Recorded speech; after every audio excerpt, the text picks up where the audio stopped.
Welcome to the MSc Apex work tutorial series presented by Evotech CAE Ltd. This time we're looking at a wing structure case study and how the power of Apex can help us through the complete development process from concept to certification for a complex assembly. In this, the fourth tutorial of the wing structure case study, we'll explore some of the detailed fastener contact techniques within Apex.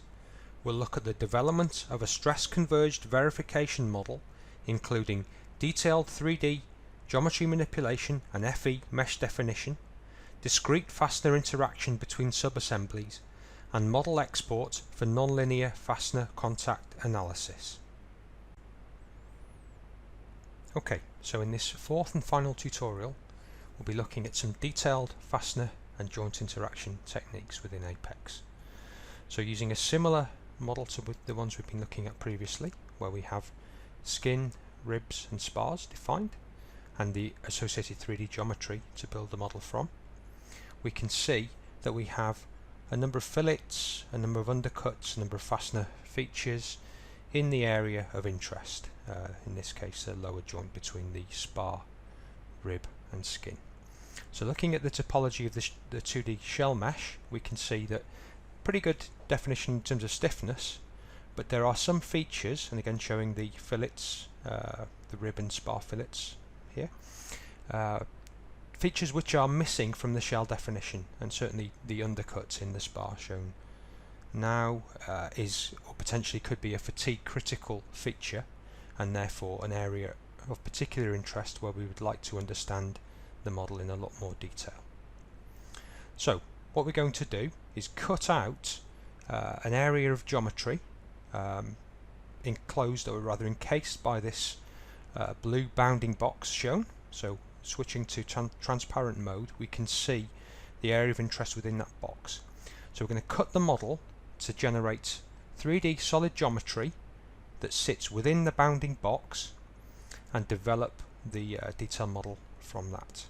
So first of all, we're using the split tool within geometry to highlight a number of solids, and then pick a splitting plane by referencing some underlying geometry. So in this case we're picking one of the faces of the bounding box, selecting that face, middle mouse button to accept, and we've split the geometry, so in this case the rib and spar, about the face defined by the bounding box.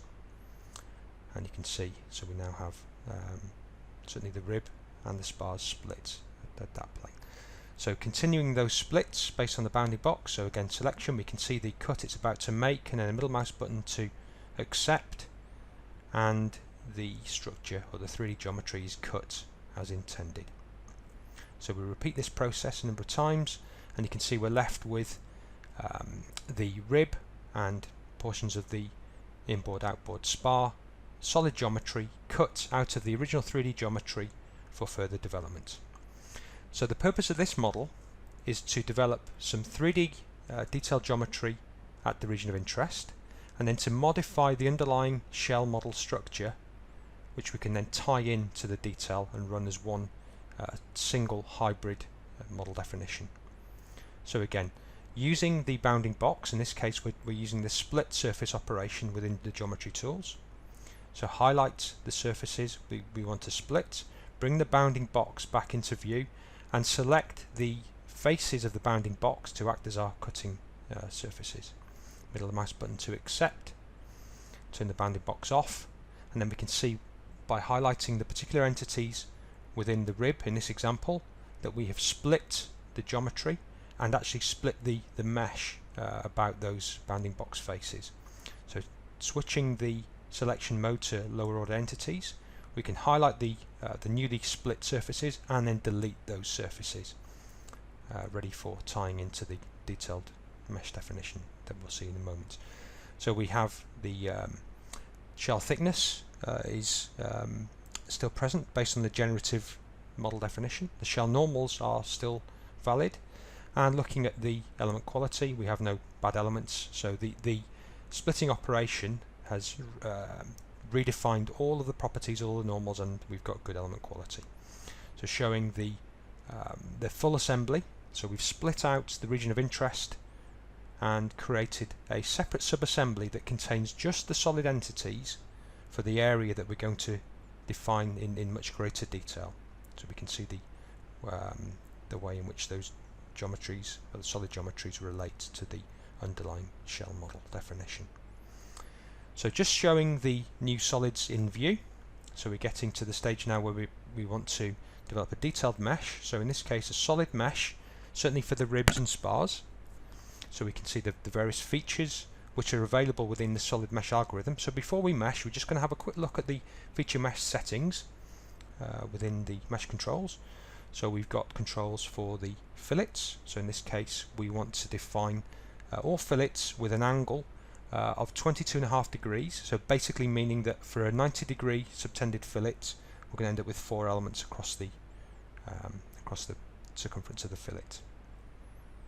Similarly for the cylinder, so we've got cylinder controls turned on, and equally washer settings. So in this case, we're using a washer thickness defined at 3 mm with 2 layers across that 3 mm distance, and a simple case of meshing the structure using those settings. So taking the skin shell out of skin solid out of view, using a 2.5 mm element edge length, we can mesh the geometry. Very quick to develop the tetrahedral mesh in this instance.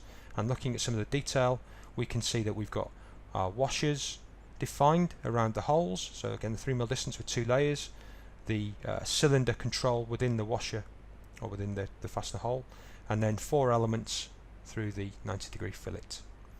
Looking at the cut edges, so we've got a minimum of 2 tetrahedral elements across the thickness to give us good bending behavior and good control in all areas around the model. So turning on the element quality, looking at the quality specifically for the 3D elements. So we've got 117,000 good elements, 3,000 poor, 14 bad elements, no invalid elements, and inspection of the mesh in the region of interest. We're relatively happy with that, so we're good to go with no further modification required. We could use different mesh settings if necessary to remove some of those bad or poor elements. Okay, so to look at the skin in this example, so again we want detail, but we don't need in this case a solid mesh definition. So quickly mid-surfacing the skin solid to develop the new surface, meshing that surface. Again, we're using feature mesh controls, 5 mm element edge length in this case. Quickly developing the mesh, we have a washer defined around each one of the holes, and looking at the element quality, again very high number of good quality elements, no invalid elements, and we can see the washer detail as required here. So taking off element quality, bringing the solid back into view, and now developing the equivalent 2D thickness for the shell elements. So bringing the solid in, pick the solid, pick the underlying surface, middle mouse button to accept, and we've created the shell properties as necessary. So just showing those 3D thicknesses. So you can see we've got no 2D offset, but we've got a good definition in terms of the underlying shell model. So bringing all of the mesh into view, and we can see, so we've got the tetrahedral mesh defined for the ribs and spars, shell element for the skin. So once we've got all of the mesh defined, it's now time to move on to the interaction between entities. So we've looked at various techniques in the previous tutorials, but in this case we're actually going to model the fasteners explicitly as 3D entities or 3D meshed entities. So we don't have fastener geometry presently in the model, so we're going to quickly fill in the holes representing the wing skin, which gives us our diameter, pick those newly created surfaces, and then simply use the push-pull tool to extrude the solids out in the direction that we need. So bringing the solids into view, we can see very quickly that the influence of that or the effect of that push-pull operation. And again, pushing, or rather pulling the solids out from the wing skin, again based on the half shell thickness, so 1.25 mm in this case, and we've now got the solids required at the fastener locations. So again, because these are simple solids, we can use the 2.5D hex element meshing algorithm, and again a 2.5 mm edge length, and quickly define the hexahedral mesh for these shell elements. And we repeat this process for all of the solid fasteners within the model, and we can quickly see the relationship between the solid element fastener, the underlying rib and spar solid mesh, and the shell mesh for the wing skin. And again, just skipping some of the steps, but we've now got all of the fasteners defined accordingly. So the next step is to control or define within the model how we're going to tie those entities together. So in this case, given that we've got solid element for the fasteners, explicit definition of the fasteners, we're simply going to glue the fastener to the underlying structure. So in this case, gluing the outboard spar, and if we turn on the glue markers or glue display, we can see how those glue definitions have been created and controlled. So again, we repeat that process for all of the fasteners, and again we can see in the model browser tree all of the glue interaction pairs, so we can modify or delete if necessary based on the automatic creation between adjacent entities. So turning the mesh off, we can see a ghosted or wireframe view of the joint definition along with the glue markers, so we can see exactly what we've tied together and ensure that that's what we want within the structure. So we've got glue definition defined for the region of interest on a part level, as we can see here, and now we're going to glue together the detailed region to the shell mesh of the original region that we've modified. So we can see we've got all the glue interaction pairs defined for the various sub-assemblies within the overall assembly, and turning their display on, we can see that we've got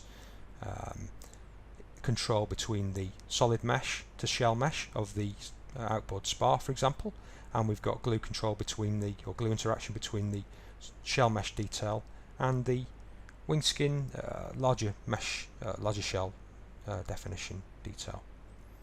So we've got good load transfer across those interfaces, both in terms of force and moment.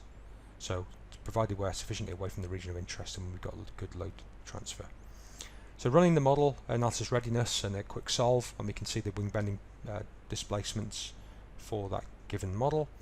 So turning off displacement fringe putting in shell stresses, shell and solid stresses, showing von Mises for simplicity in this case, and just showing only the region of interest, or the detail region, so we can see the stress distribution accordingly, and then taking out the various entities, the fasteners, the wing skin and the rib, to just show the spar interaction, so we can see the stresses developed around the fasteners. We've got the hotspot display control to show maximum von Mises, so putting in 3 hotspots, we can see where the peak stresses are developed. Okay, so within Apex we have the concept of glued contact, and obviously that works well if we have specific areas that we want to glue and we want to develop load transfer across the interface. There are some drawbacks with this technique in the sense that glued contact acts truly as a glue. So in the case of a pin within a hole, we would develop tension stress on the edge away from the pull direction. So we can see here we've got stresses shown in the horizontal direction, so Apex would develop tension stresses. In Nastran, if we did a model export and rerun with the nonlinear contact algorithm active, we can see now that the pin pulls away from the tension face of the bracket in this instance, and we develop no contact stress or no tension stress in that region, as we would see with a more refined or real-world example. So given that we can export the model from Apex, contained within that definition are the contact bodies. So just bringing this into the external preprocessor, we can see that we've got the 4 contact bodies defined, and using the Nastran concept of a contact table, so we can see the discrete contact bodies, and by default they're coming in as glued contact, shown with the G's in this contact table. So we can quickly change those G's glued to T, which means touching, effectively bringing in the nonlinear contact algorithm. So if we look at a comparison between the glued contact and the nonlinear contact, we can see that for the glued contact case, and looking at max principal stress, we can see a tension stress developed behind the fastener. If we switch that to the output from the nonlinear contact algorithm, we can see a very different stress state and effectively zero tension developed behind the fastener, as we would expect based on reality. Of course, if we look at the region of interest, so in this particular model, the undercut in the outboard spar, just zooming in, we can see again for the max principal stresses, we have a stress level developed for the glued contact scenario, and then if we switch the output to show the nonlinear contact, we can see the stress distribution goes up quite considerably based on the change in load path or change in stress distribution based on the way that the detail fasteners interact with the rest of the structure. Okay, and thanks for watching. Please look out for further tutorials on this case study and other topics. Alternatively, you can visit Evotech CAE.com for specialist knowledge on MSc Apex and how it can be used to help with your FEA process.